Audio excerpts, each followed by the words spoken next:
대체할 수 없는 압도적 경제방송 박근영의 데일리 힌트 시간입니다. 오늘 6월 22일 오늘 목요일인가요? 네, 한 주가 또 거의 다 지나가고 있습니다. 이쁜이 부동산님, 예, 박근영입니다. 최근에 잘 안 보이신 것 같은데요. 들어오셨었나요? 잘 안 보이셔서 예, 간만에 아이디가 눈에 들어오네요. 군영 형님이다. 뿔난 천사님, 감사합니다. 날씨가 많이 더운데 오늘 시장이 그렇게 썩 좋지 못했어요. 그래서 이야기할 만한 내용들이 그렇게 많지 않고요. 오늘 같은 경우는 조금 여유 있게 좀 갈 수 있을 것 같습니다. 내용이 평소보다 좀 많이 줄었습니다. 오늘은. 예, 맥가이버님, 날씨가 많이 덥습니다. 서울도 이렇게 더운데 내륙지방, 대구나 이 밑으로 내려가면 더 많이 더울 것 같은데요. 여러분들 이렇게 수분 섭취 많이 하시는 게 되게 중요합니다. 굉장히 너무 많이 더우면 꼭 그렇게 해주시고, 바깥쪽 외부 활동 많으신 분들은 특히나 이 건강에 신경을 쓰셔야 되니까 그렇게 좀 해주시면 좋을 것 같고요. 닥터 K님, 근면한 형입니다. 그렇게 최고의 찬사입니다. 최고의 찬사. 주식을 잘한다, 이런 것들보다는, 네, 근면하고 열심히 한다, 그리고 들을만 하다, 이런 것들이 저한테는 굉장히 큰 위로가 됩니다. 이영애님, 부장님 안녕하세요. 혹시 제가 알고 있는 이 배우분 이영애님은 아니시겠죠? 예, 그분이 혹시 제 방송을 듣는다고 생각하기는, 예. 혹시 제가 알고 있는 그 이영애님인지는 모르겠습니다만, 성함이 같으신지 모르겠습니다. H님, 대구 오늘 안 더워요. 그런가요? 어제 너무 더웠어요. 긍정맘님, 예, 그러시네요. 예, 대구가 원래 워낙 덥기 때문에, 예, 고민이 됩니다만, 그래도 다행입니다. 예. 그래서 이번 여름 엄청나게 이제 폭염이 있을 것 같은데, 예, 시원한 여름을 좀 보내시면 좋을 것 같아요. 건강관리 꼭 유의를 하시고요. 네, 시장 이야기로 바로 넘어가겠습니다. 네, 코스피는 4.77포인트 일단 상승 출발했습니다. 갭 상승을 하면서 2802포인트로 일단 출발을 했고요. 장 초반 외국인들은 현선물 매도, 그리고 기관은 코스닥 선물 매수 출발했죠. 거래소는 좀 팔면서 시작했습니다. 이 반도체와 소부장 일단 강세 출발을 보였고요. 합병 이슈가 제기됐던 SK 이노베이션 급등하면서 일단 그쪽 섹터들이 일단 눈에 띄었고, 출산 장려나 엔젤 산업, 교육 등 이런 섹터들도 일단 어제 정부 정책 발표 때문에 움직임이 있었죠. 조선 피팅, 강관, 조선 기자재 쪽도 괜찮았고, 정유화학, 그리고 도시가스, 은행보험, 화장품, 여행 등 강세 출발이 보였습니다. 이 화학업종 섹터는 제가 어젠가요, 방송을 자세하게 해드렸기 때문에 최근에 화학업종을 좀 봐야 된다는 이야기, 하나증권 리포트 같이 언급드리면서 자료도 보여드렸고, 충분히 아마 설명이 됐을 걸로 보입니다. 네, 그렇게 출발을 시작한 코스피는 22년 1월 이후에 2년 5개월 만에 2800선을 일단 돌파를 한 겁니다. 상당히 중요한 포인트겠죠. 10시를 지나면서 외국인은 코스피 200 순매수 전환까지 했고요. 다만 이제 미국 주식시장이 휴장이었고 추가 상승 동력이 부재한 가운데 관망세였는데 코스닥은 오늘 좀 빠지는 모습이었죠. SK ENS와 합병설이 일단 제기가 되면서 SK 이노베이션 급등을 했고요. 테슬라 반도체 위탁 생산 이슈가 또 불거지면서 DB하이텍. 어제 제가 DB하이텍 말씀을 방송 중에 드렸는데, 이런 내용으로 방송 중에 내용을 드린 건 아니고요. 어쨌든 DB하이텍 어제 말씀드리면서 시간에서 많이 올라요 그러시면서 많이 주목을 받았었는데, 테슬라 반도체 위탁 생산 뉴스가 또 나오면서 오늘 급등가까지 나왔죠. 제가 했제, 그랬제 이런 말씀을 드리려고 하는 게 아닙니다. 예, 그런 건 절대 아니고요. 하여튼 이렇게 DB하이텍까지 굉장히 좀 특징 종목들, 그러니까 개별 이슈에 따른 종목 장세가 오늘 굉장히 심하게 거래가 됐다, 이런 말씀을 좀 드리고자 합니다. 예, 그래서 반도체 같은 경우는 엔비디아 시총 1위 탄환 여러 가지 소식도 있었고요. 반도체 업황 개선에 대한 수급 유입이 지속됐는데, 삼성전자 3거래일 연속 상승세를 보였고, 장 막판에는 SK 하이닉스가 또 1.7% 정도 또 강세로 돌아섰습니다. 힘을 내고 막판에 올라갔는데, 오후장에 올라간 이유는 조금 이따가 말씀을 드릴 거고요. 자, 그러면서 운송 같은 경우는 해상 운임 강세였는데 SCFI가 3,379포인트 전주 대비 6.1% 증가했다는 소식이고요. HMM 등 영업이익 추정치 상향의 강세가 지속됐습니다. 그리고 유틸리티 같은 경우는 한국가스공사 포함해서 동해 쪽에 가스전 관련된 이야기죠. 테마 이벤트 지속되고 있는 상황이고요. 코스피 밸류에이션을 본다면은 지금 12개월 포워드 PR이 10.1배 정도 수준이고 PBR은 0.99배 정도입니다. 미국 같은 경우는 신고가 랠리가 뭐 30회 이상 신고가 계속 올해 나오면서 일부 이제 가격적인 뭐 우려가 좀 제기되고 있는 것도 사실이죠. 뭐 그럼에도 불구하고 미국과 달리 코스피 밸류에이션 같은 경우는 여전히 장기 평균 이하 수준에 거래되고 있기 때문에 상대적으로 저평가되는 건 분명합니다. 근데 좀 주춤하더라고요. 일단 올라가는 폭도 그렇고 조금 이제 시장에서 2,800 가니까 조금 주춤한 모습은 보입니다.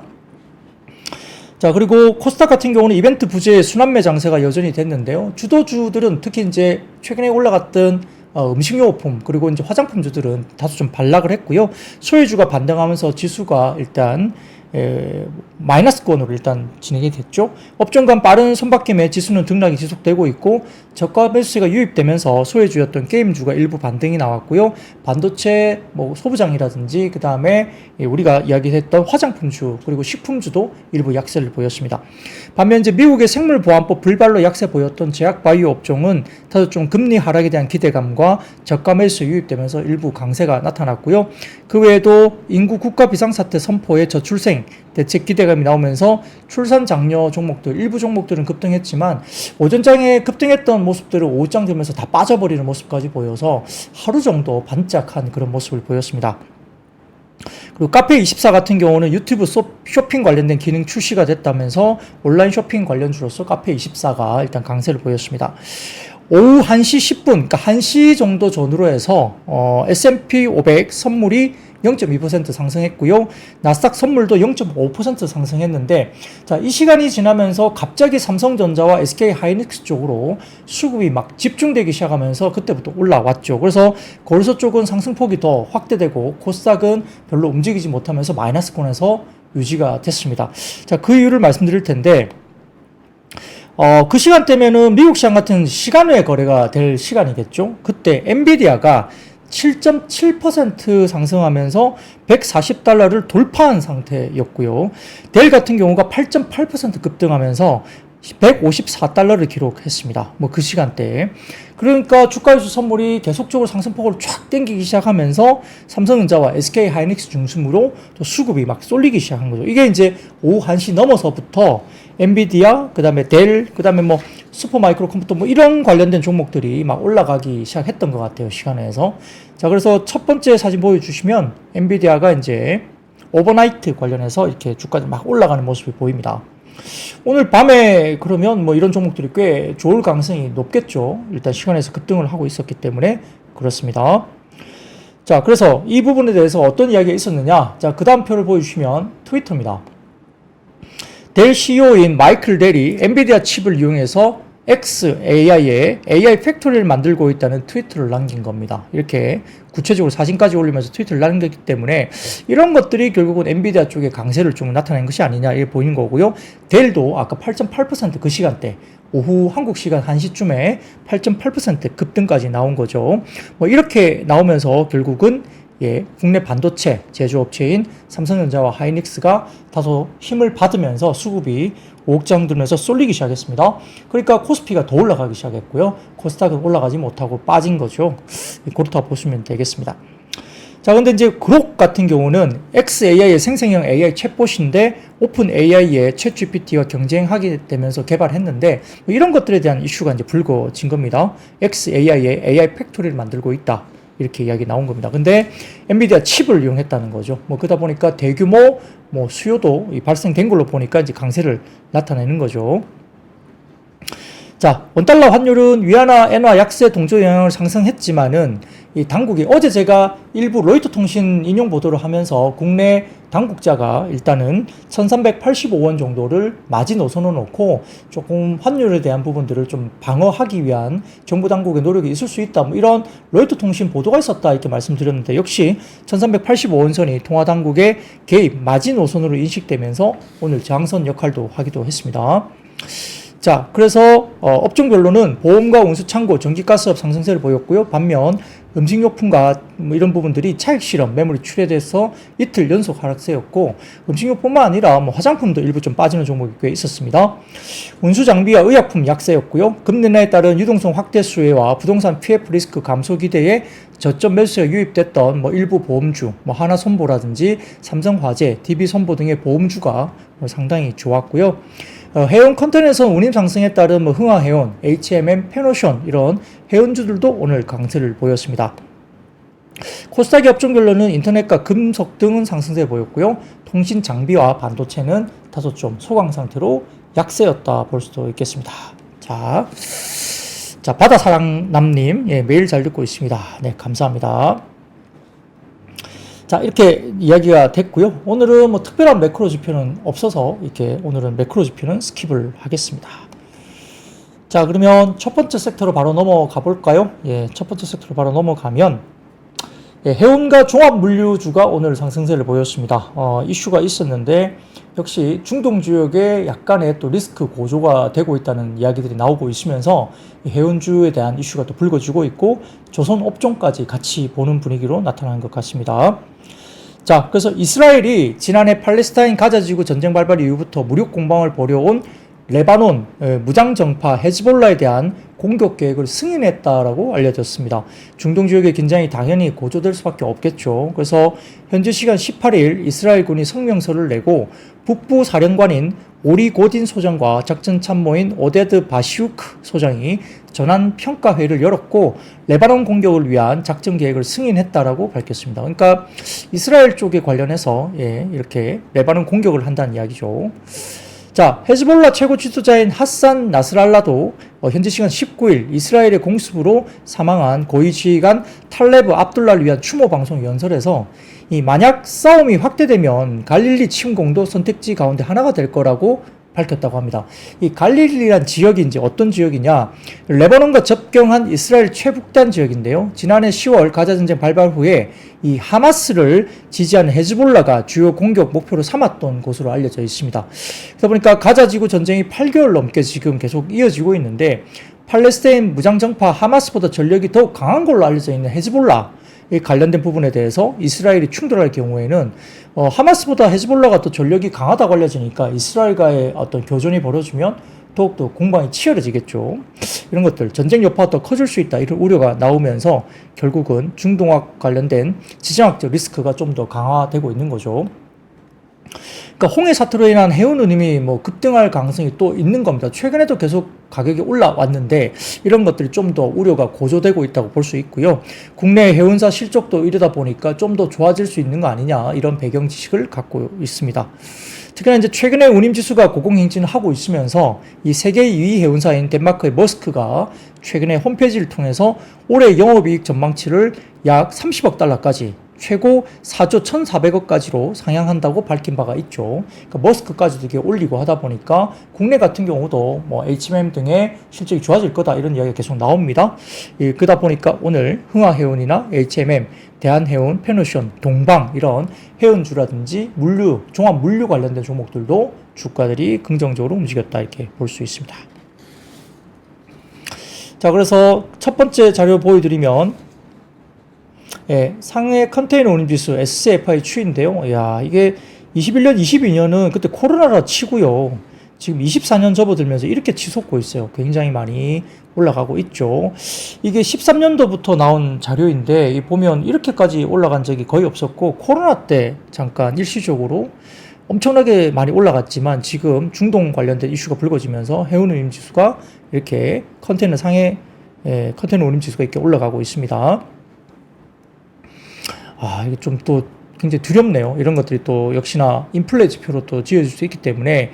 그러고 수출 관련된 부분들을 많이 하는 회사들이 우리나라잖아요. 그러니까 이게 계속 올라가면 최근에 해외 쪽으로 수출하는 회사들 많죠. 역시나 컨테이너 운임지수가 이렇게 올라가면은 수출주 가운데 뭐 화장품 최근에 많이 올랐던 뭐 식품도 마찬가지고, 그 다음에 여러 이제 뭐 타이어 이런 쪽도 마찬가지고, 다 이제 이 물류 비용이 많이 늘어나니까 이익단이 조금 이렇게, 예, 불어질 수도 있는 거죠. 그런 것들이 좀 우려스럽습니다.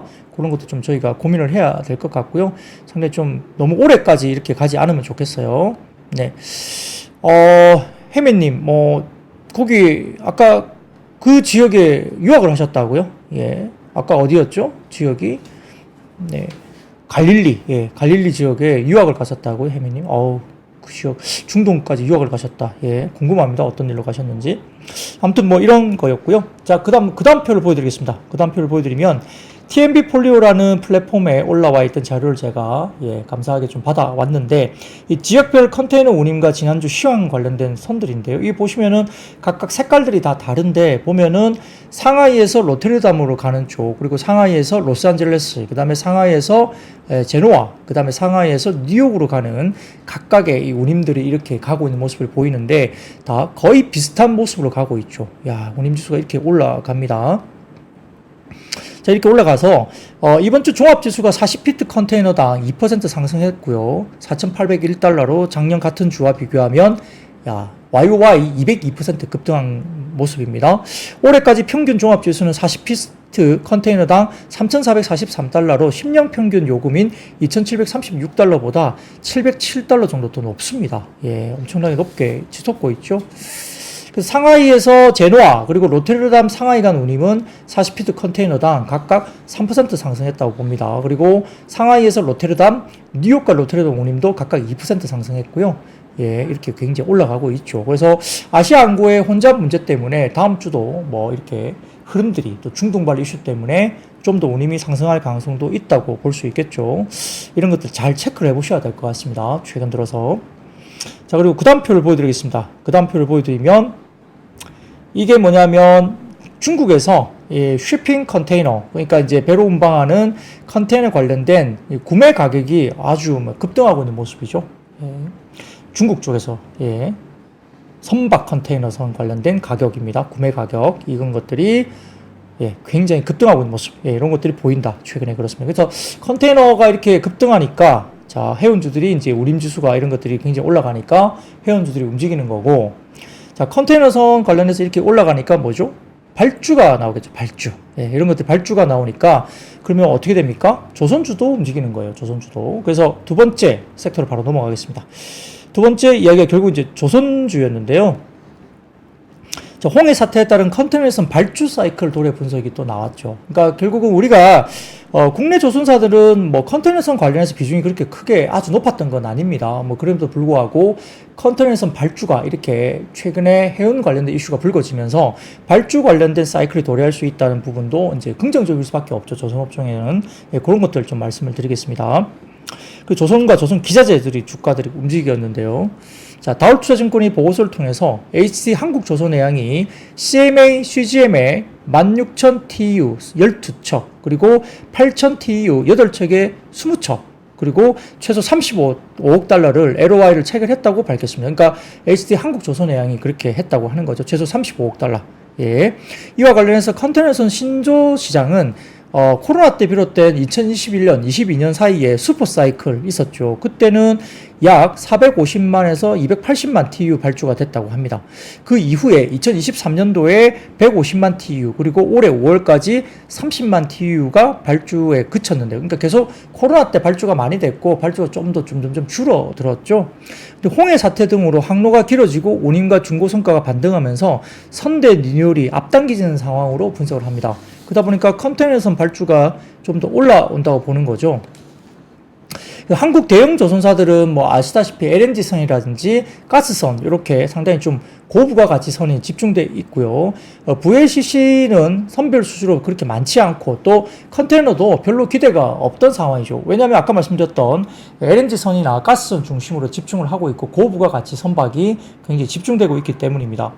자, 그런데 이번에 꾸준한 컨테이너 발주, 교체 발주를 확인할 수 있다는 제목 때문에 여전히 이것도 플러스 알파 애드업이 되는 긍정적인 요소로 일단 다울투자증권에서는 평가를 했습니다. 또한 CMA, CGM 외에도 뭐 여러 가지 GM이라든지 MSC, 그 다음에 AP, 몰러 머스크라든지 그 다음에 코스코 등의 기타 라인들도 신조 투자를 추진 중으로 된다고 이제 리포팅을 했고요. 이에 따라서 백로그가 증가하는 호황기에 조선업종 비중 확대 의견을 여전히 유지하면서 HT 현대중공업과 HT 현대미포를 최선호주로 유지한다고 일단 밝혔습니다. 리포트를 그렇게 썼다는 이야기입니다. 그래서 오늘 뭐 한국조선해양이나 현대미포, 현대중공업, SX엔진, 태광 삼형 엠텍 이런 종목들도 이제 관련해서 올랐고요.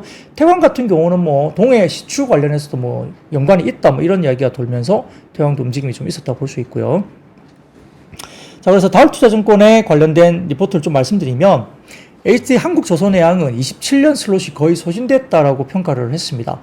그리고 컨테이너 건조 성과도 올해보다 26년도까지는 약 10%까지 상승 여력이 있다, 추가적으로 상승한다 봤고요. 그래서 실적 턴어라운드가 가능하다고 평가를 했고, CMA, CGM의 16,000 TEU 12척, 그리고 8,000 TEU의 8척, 20척, 전체 20척 관련해서 최소 35억 달러 LOI를 HT 한국조선해양이 체결을 했는데, 울산과 목포의 목은 아직은 좀 미확인이다라고 분석 보고서를 냈습니다.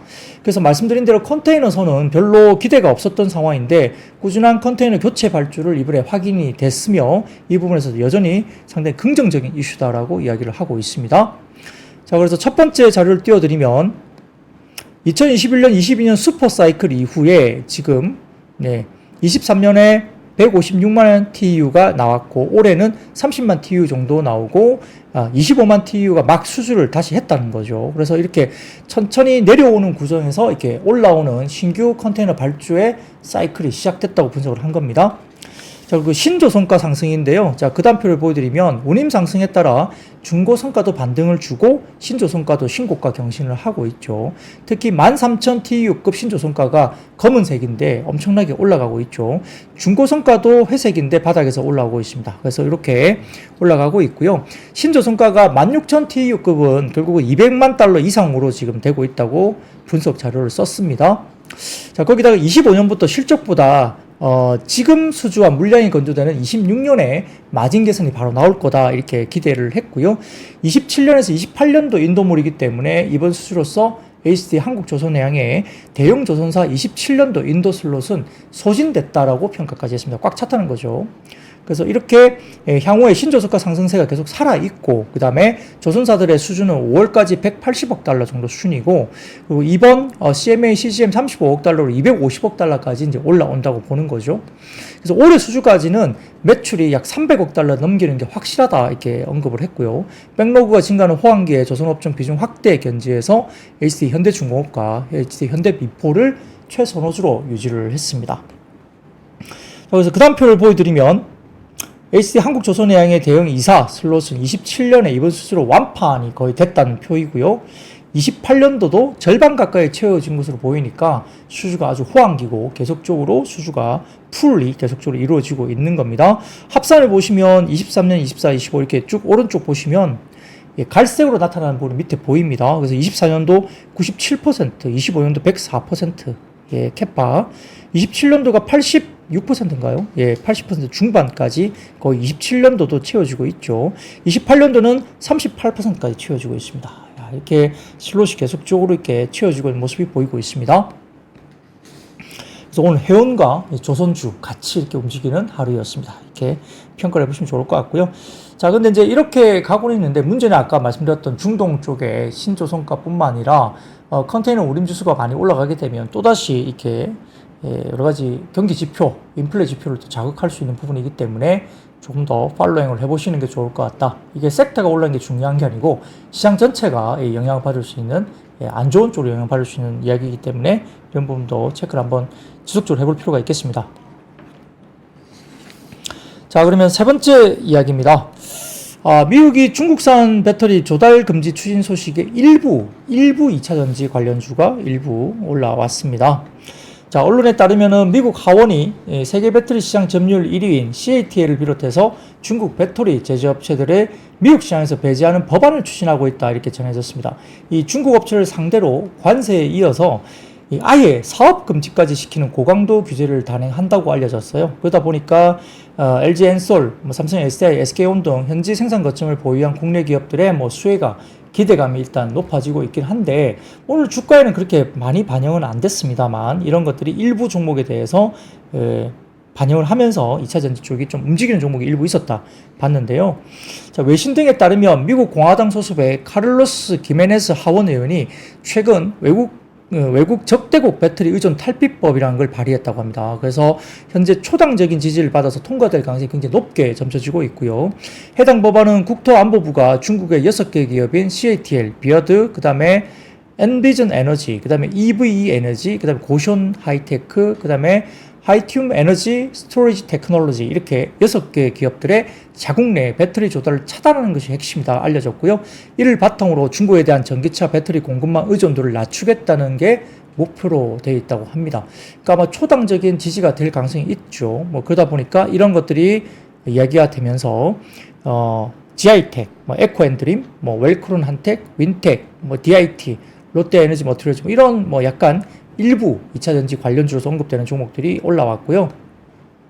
다만 이제 2차전지 소재주, 그러니까 에코프로 그룹은 일부 종목이 이제 대규모 자금 조달 이런 이슈가 좀 있었거든요.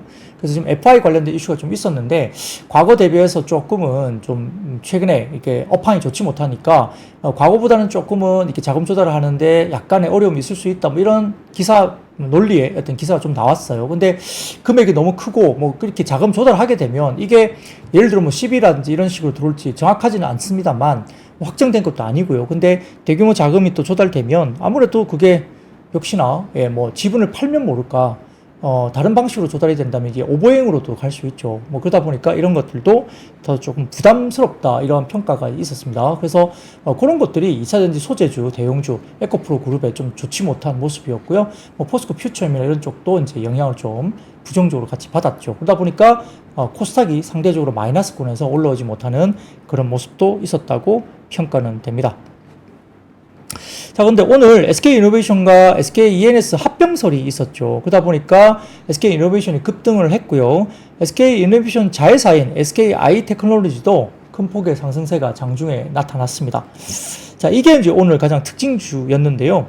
자, 삼성증권에 따르면은 이 SK이노베이션과 ENS 합병설 보도에 대해서 언급을 하면서 6월 28일과 29일 경영전략회의 이후에 합병 계획을 승인할 계획으로 알려졌다. 그리고 SK이노베이션과 ENS 합병 이후에 SK온과 SKENS 발전 자회사 합병 계획도 언급이 됐다라고 이제 기사를 일단 코멘트를 했습니다.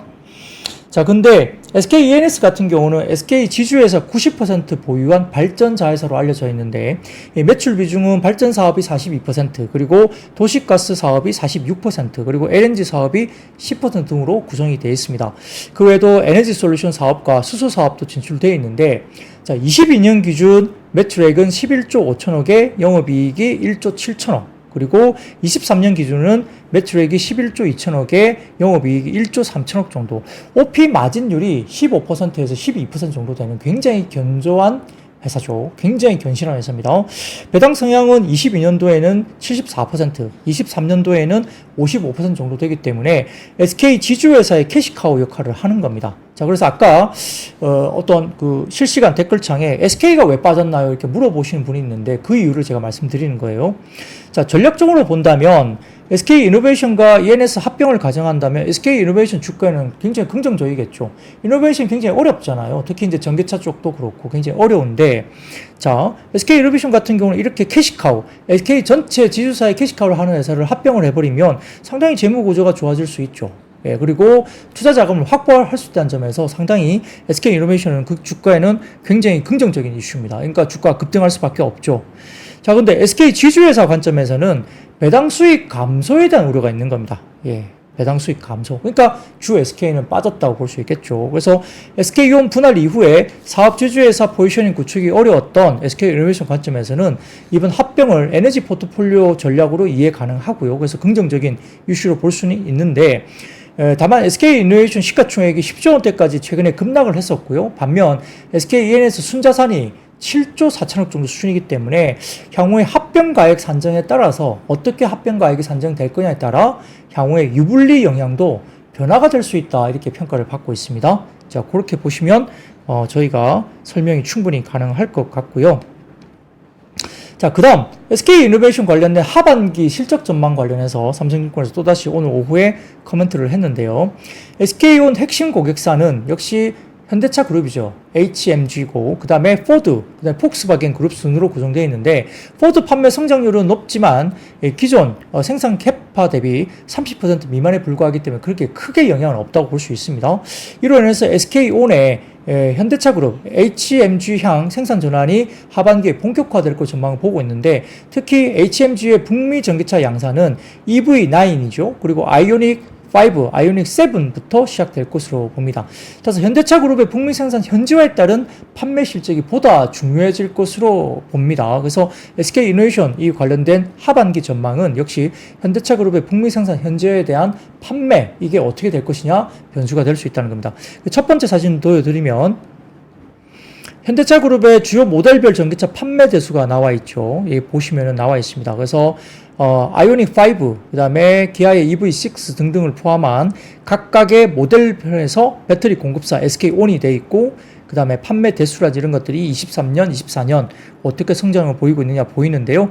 최근에 보면은 현대차 코나 BEV가 7.1% 성장을 하고 있고 아이오닉 5는 11% 정도 좀 빠졌네요. 그리고 EV6도 11.4% 빠지고 있고요. 그 다음에 니로 같은 경우는 3.4% 빠졌지만 지금 아이오닉 6가 25.9% 급성장했고 그 다음에 스포티지 이 부분도 7.6% 증가했네요. 등등 이렇게 나와 있습니다. 그래서 이게 보시면은 이제 아이오닉 같은 경우는 새로운 모델이 나오니까 기존 모델이 좀 빠지고 새 신모델이 올라가는 그런 모습이 보이죠. 판매 비중이 가장 큰 것은 어디입니까? 역시 아이오닉 5가 판매 비중이 제일 크고요. 그럼 EV6가 그 다음이고 그 다음에 코나 BB가 10.9% 그리고 니로 10.6% 정도가 이제 판매 비중이 있습니다. 이렇게 주요 차종들 이렇게 걸 보시면 좋을 것 같고, 자, 그 다음 보시면 현대차 그룹의 전기차 출시 스케줄입니다. 여기 보시면은 앞으로 아이오닉 5 등 이후로 25년 뭐 EV3, EV4, 아이오닉 9, 그 다음에 쭉쭉쭉 나오죠. 2026년까지 GV90, 제네시스 등등을 포함한 EV8까지도 이렇게 쭉 이제 나와 있습니다. 출시 시점, 북미와 유럽, 중국 쪽 참고로 해보시면 좋을 것 같습니다. 자, 그리고 그 다음 보여주시면 현대차 그룹의 북미 전기차 생산 계획이 쭉 나와 있는데 이런 것도 좀 밑으로 읽어보시면 좋을 것 같고요. 자, 그러다 보니까 2분기 관련해서 SK 이노베이션 관련해서 프리뷰를 했는데요. 2분기는 컨센을 좀 하회하는 실적이 나올 것으로 평가를 했습니다. 2분기 OP 영업이익은 1,589억 원으로 전 분기 대비 1분기 대비 마이너스 75% 정도 수준으로 봤습니다. 컨센서스가 5,610억 원인데 2분기 OP가 1,589억 원으로 평가를 했습니다. 자, 이렇게 평가 보고서가 나온다면 오늘 급등했던 SK 이노베이션이 내일 모르겠어요. 이 이야기가 나오고 나면 내일은 이노베이션이 조금은 눌림이 나올 수도 있겠다 이런 생각도 해봅니다. 그래서 올해 2분기 컨센서스가 이노베이션이 5,610억 원인데 2분기 OP 예상 OP는 1,589억 원으로 일단 상당히 좀 낮게 전망이 됐습니다. 삼성증권 자료입니다. 국제유가 정제마진 약세로 인한 정유업이익 감소 그리고 예상보다 부진했던 배터리 출하 관련된 이 부분에 이슈가 있었다는 거고요. SK온 OP 같은 경우는 3,516억 적자로 평가를 했고요. 전분기 대비로는 마이너스 201억 원 정도로 평가를 했습니다.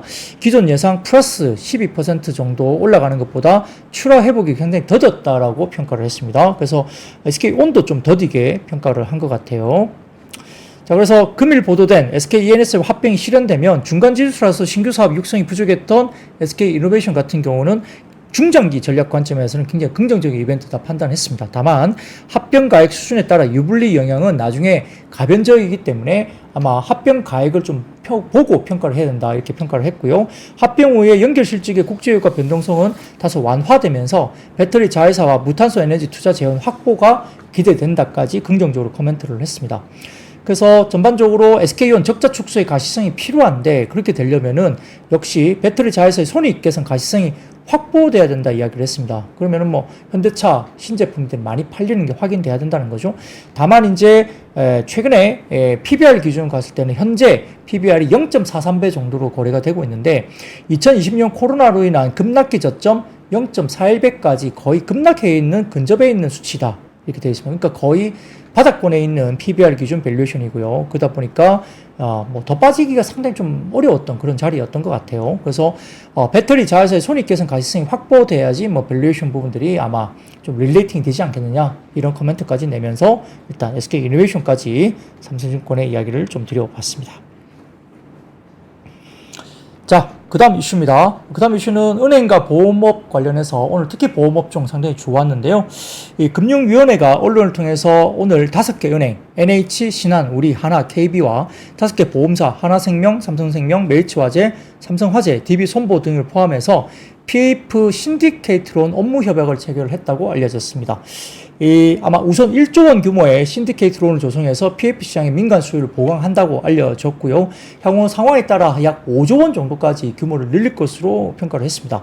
그래서 4가지 유형에 대해서 신디케이트론이 일단 투입될 예정인데요. 첫 번째, 경공매 낙찰을 받은 신규 사업자에게 대출하는 경락자금 대출.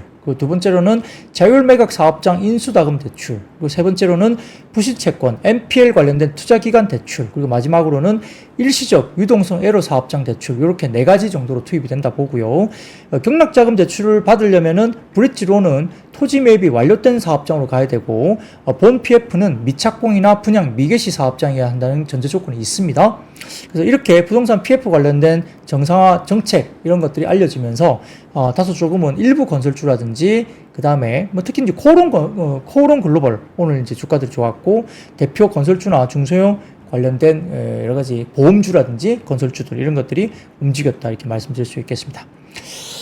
최근에 이제 이 건설사들이 많이 이제 국내 주택 사업을 위축시키고 있죠. 상당히 좀 어려워지고 있어요. 그러니까 공격적으로 하지 않고 단지에 대한 어떤 투자나 이런 것들을 굉장히 많이 줄이고 있고 사업장별로 선별 수주만 하고 있거든요. 그래서 이런 것들이 너무 눈에 보이는데 이렇게 PF 사업에 대한 부분들이 좀 리스크를 좀 줄여지게 되면 하반기 이후에 어떨지 봐야 되겠습니다만, 향후 뭐 수년 내에 공급 물량이 너무 줄어들기 때문에 지금은 또 주택 가격이 굉장히 많이 튈 수도 있다 이래 우려가 나오고 있거든요. 공급 물량이 너무 줄고 있죠. 그러다 보니까 지금 많이 좀 눌려져 있는 이 가격들이, 부동산 가격들이 다시 한번 슬금슬금, 특히 이제 서울 중심으로 지금 가격이 다시 올라가는 모습을 보인다는 겁니다. 그래서 특히 이제 빌라 관련된 이슈들이 좀 사기 문제나 이런 여러 가지 뭐 시장에 이슈가 있었기 때문에 아파트로 수요가 좀 집중되고 있는 모습이 있어요. 그러다 보니까 공급이 지금 이렇게 너무 안 되면 향후 몇 년 내에 또 부동산 아파트 가격이 또 너무 많이 튈 수도 있다, 이런 우려도 좀 제기되고 있기 때문에 이 PF 관련된 건들은 잘 빨리 해결 좀 됐으면 좋겠다는 생각도 있습니다.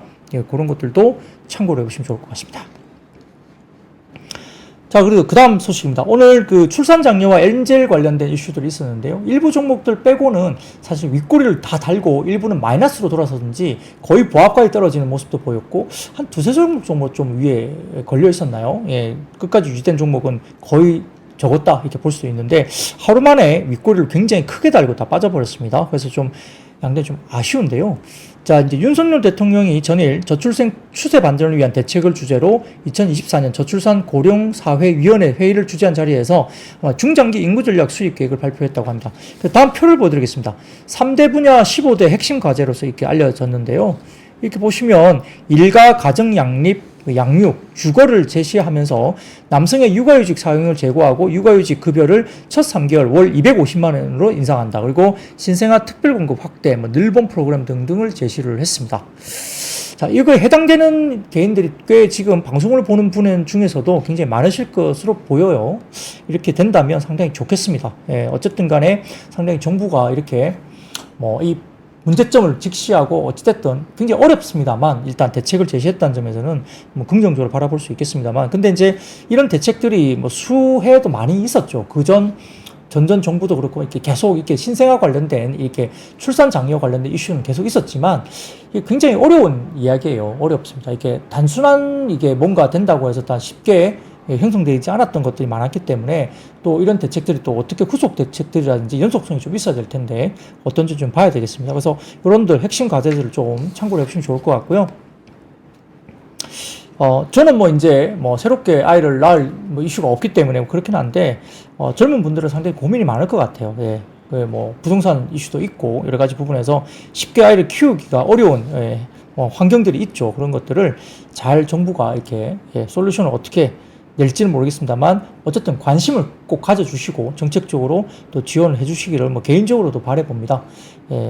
출산을 적게 하면 결국은 국가 경쟁력이 약화되는 거기 때문에 결국은 나중에 상당히 좀 어려워지는 국면이 올 수 있죠. 그런 것들을 위해서라도 출산 장려를 위한 여러 고민들을 좀 해주시고 실질적인 정책적으로 또 반영이 됐으면 좋겠습니다. 여러분들 또 대상자가 있으시다면 그렇게 다 재료를 또 잘 활용하셔가지고 또 출산에 또 적극적으로 또 임해주시면 감사하겠습니다. 개인적인 바람입니다. 자, 그러면 다음 이야기입니다. 또 윤석열 대통령이 3조 4천억 규모의 영일만 횡단 고속도로 건설 추진 소식 등의 일부 건설주와 아스콘 관련주들이 주가가 올라왔죠. 자, 사진을 보여드릴게요. 이렇게 이어진다고 합니다. 예, 관련해서. 예, 그래서 지금 3조 4천억 규모의 영일만 횡단 고속도로 건설을 빠르게 추진하고 성주와 대구 간 고속도로 건설도 더욱 속도를 내겠다 이렇게 이야기를 했죠. 경북과 전국을 2시간 생활권으로 연결하겠다라고 밝혔다고 합니다. 만성 정체 구간인 국도 7호선 경주와 울산 구간을 4차로에서도 6차로까지 확장하는 계획도 확실하게 챙기겠다라고 언급하면서 일단 이와 관련된 이슈가 불거졌습니다. 네, 그러다 보니까 코오롱 글로벌이 오늘 많이 이제 주목을 받았는데, 또 코오롱 글로벌 같은 경우는 국가철도공단과 1,750억 규모의 공급 계약, 이게 이제 춘천과 속초 쪽에 철도건설 제8공구, 그리고 강릉과 제진 간의 제6공구, 노반시설, 기타 공사 관련된 체결 공실도 했죠. 그래서 코오롱 글로벌이 움직였고요. 아스콘, 그러니까 아스팔트 콘크리트 테마가 움직이면서 역시나 SG라든지 보강산업, 그 다음에 홈센터 홀딩스, 이렇게 아스콘 관련주들이 주가들이 움직이기도 했습니다. 제가 아까 말씀드렸던 PF 정상화 기대감도 일부 관련된 건설주들도 움직였다 말씀을 드렸었죠. 네, 그런 것들도 역시 영향을 좀 받았다 볼 수도 있겠습니다. 자, 그런 것들 포함해서, 그리고 뭐 오늘도 이제 엑스모빌 관련된 동해 유전 가스전 개발 사업 검증 소식 일부 관련주들이 올라왔는데요. 오늘은 특히 이제 한선 엔지니어링, 뭐 DK락, BMT, 한국선제, 동양에스텍 같은 피팅, 그러니까 관이음새죠. 관이음새 관련 밸브 관련된 이슈들이 이제 불거지면서 관련 종목들이 올라왔고요. 뭐 엑슨모빌이 관련된 뭐 검증을 했다 뭐 이런 이야기도 오늘 이야기가 나왔었죠. 뭐 그러다 보니까 역시 이 관련해서 좀 기대감이 여전히, 한국가스공사 이런 종목들도 여전히 아직은 남아 있다는 거고, 한국가스공사는 또 여러 가지 수급적인 측면에서 이렇게 조건을 충족하면 또 어디 지수의 편입 뭐 이런 또 수급적인 이슈도 있기 때문에 더 당기는 것 같아요. 그래서 이렇게 한국가스공사라든지 뭐 지역난방공사 뭐 이런 종목들도 일부 관련주들이 움직임이 있었다 볼 수 있습니다. 자, 그리고 그 외에도 뭐 반도체 관련해서는 삼성전자와 하이닉스가 좀 주가들이 오늘 종가 무렵에는 좀 올라왔는데, 그 외에도 소부장은 좀 오늘 힘이 좀 빠졌었거든요. 뭐 그와 관련된 이야기는 간단하게만 잠깐 말씀드리면, 오늘 이 한국투자증권에서 반도체 산업의 HBM 수급 점검이라는 리포트가 하나 나와 있습니다. 이걸 한번 찾아보시고 읽어보시면 좋을 것 같은데, 이제 신화제로실 들어가시면 제 이 관련된 이 원고에는 그 내용이 들어 있습니다. 근데 이제 그 내용을 혹시 볼 수 없으시면은 이렇게 한국투자증권의 HBM 수급점검이라는 이 리포트를 한번 꼭 찾아서 읽어보시면 좋을 것 같습니다. 이게 뭐냐면 HBM이 정말 부족한가에 대한 이슈입니다. 그래서 24년 뭐 HBM 캐파가 23년 대비 약 3배 가까이로 증가할 것으로 추정이 되는데, 이렇게 되면 HBM 캐파 추정치로 역산한 시나리오 분석에 따르면은 HBM 수급률로 따지면 24년도 같은 경우는 수치상으로는 공급 과잉이 된다는 거죠. 예, 근데 뭐 꼭 그렇게만 볼 수 없다는 이야기를 또 하는 겁니다. 그래서 그런 이야기를 쭉쭉 하는 거고요. 공급 과잉은 결국은 AI 칩 출하량에 따라 변수가 있다는 거고, 두 번째로는 삼성전자의 HBM 캐파와 수율에 따라 또 공급의 변화가 클 수 있다는 거고, 그렇기 때문에 역시 HBM 캐파 투자는 이제부터는 신중해지는 방향으로 갈 가능성이 높다는 겁니다. 그러면 HBM 관련된 뭐 예를 들어서 낙수효과를 가게 되는 밸류체인 같은 경우는 조금 그 탄력도가 좀 줄어들 가능성도 있는 거죠. 그러면 그 뒤로 가서는 결국 HBM 쪽으로 너무 이제 집중되다 보니까 결국 어떻게 됩니까? 결국 무한정 늘리기에 좀 어려운 국면까지 오다 보니까 역시나 웨이퍼 관련된 DRAM 3사의 웨이퍼 인풋이 상당히 이제 쇼티지가 날 가능성이 높다는 거죠.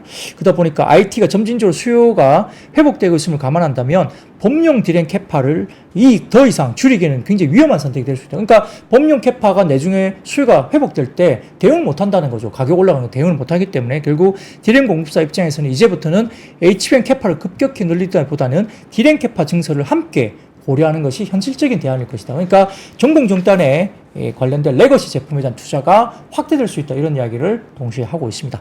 자, 이와 관련된 부분들을 보시면서 오늘 또 투자를 잘 마무리하시기 바랍니다. 내일도 웃는 모습으로 뵙겠습니다. 여러분, I see you.